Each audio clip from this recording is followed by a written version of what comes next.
Everyone, welcome back to my YouTube channel welcome physio. आज हम बात करेंगे एक इंपॉर्टेंट फिजियोथेरेपी के कंसेप्ट के बारे में, जो कि है open chain and close chain exercises के डिफरेंस के ऊपर। एंड तक बने रहो ताकि एग्जांपल्स, डेमो और live applications in your exercise prescription जानने के लिए। सो फर्स्टली हम बेसिकली ये समझेंगे कि ओपन चेन एक्सरसाइजेस क्या है और क्लोज चेन एक्सरसाइजेस क्या है।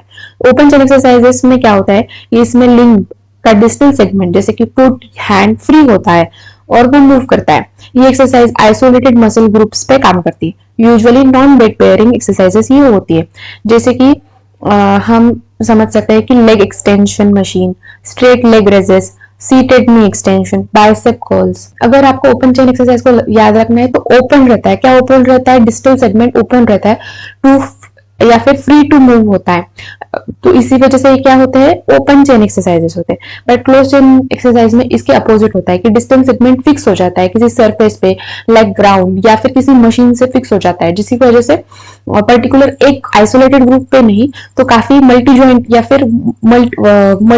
फिर फंक्शनल मूवमेंट्स होती है।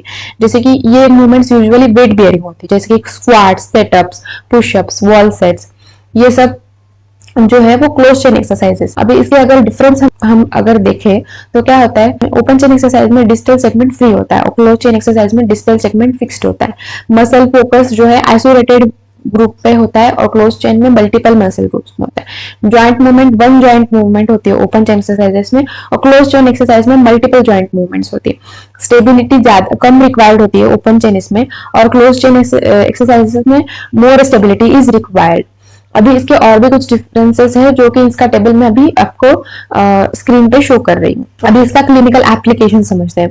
तो ऑर्थोपेडिक के केसेस में फर्स्टली अगर हम कोई भी रिहैब दे रहे हैं तो ओपन चेन एक्सरसाइजेस से स्टार्ट करते हैं, क्योंकि उसमें वेट बियरिंग भी नहीं होता and it is easy to start. या फिर पोस्ट ऑपरेटिव TKR के केसेस में भी इनिशियली हम SLR लेते हैं। SLR मतलब ओपन चेन एक्सरसाइजेस हो रही है और बाद में हम मिनी स्क्वाट्स पे उसको शिफ्ट करते हैं, यानी कि क्लोज चेन एक्सरसाइज। फिर अगर हम न्यूरो की बात करें तो हेमीप्लेजिया के केसेस में open chain exercises initial activation के लिए हम यूज करते हैं और close chain exercise balance improve करने के लिए करते हैं। हम जो है close chain exercise usually postural control को इंप्रूव करने के लिए देते हैं।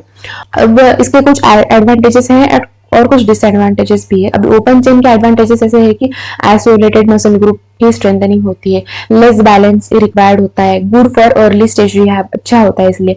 But close open chain exercises के कॉन्स ऐसे है कि एक ही जॉइंट पे स्ट्रेस आता है, लेस फंक्शनल होते हैं, डजंट मिमिक डेली एक्टिविटीज, मतलब रेगुलर की डेली की एक्टिविटीज को ये मिमिक नहीं कर पाता है। बट क्लोज चेन एक्सरसाइज के प्रोज ऐसे है कि फंक्शनल है, बेटर प्रोप्रियोसेप्शन है, इंप्रूव जॉइंट स्टेबिलिटी। और क्लोज चेन एक्सरसाइज में क्या होता है कि कॉन्स क्या है, कि मतलब उसके डिसएडवांटेजेस क्या है कि डिफिकल्ट फॉर बिगिनर्स, क्योंकि अब उतनी स्ट्रेंथ नहीं होती है हर एक पर्सन में, तो ये बिगिनर्स के लिए डिफिकल्ट होता है। बैलेंस रिक्वायर होता है इसमें, इसके लिए बहुत ज्यादा। It can be hard post surgical cases में काफी हार्ड होता है। तो दोस्तों ये है detail breakdown of open chain exercises and close chain exercises. अगर वीडियो हेल्पफुल लगा हो तो लाइक करें, शेयर करें और मेरे चैनल वेलकम फिजियो को सब्सक्राइब करें।